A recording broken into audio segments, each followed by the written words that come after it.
Welcome to Out Loud Speakers.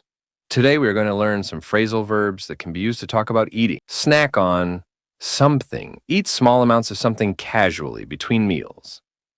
She likes to snack on almonds while she works. Munch on something. Eat something casually. Usually in a way that makes a crunching sound. He's munching on his apple. They munched on popcorn at the cinema. Dig in or tuck in to something.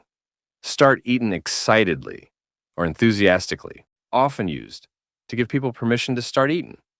The food looks delicious. Let's dig in. Eat up or eat something.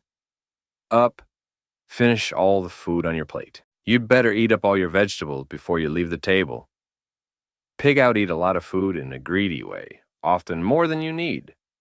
After the long hike, she pigged out on sugary donuts. Eat out, eat somewhere outside of the home, like a restaurant or cafe. I love eating out, but it can be expensive if you do it all the time. We've got no food in the house, so why don't we eat out this evening?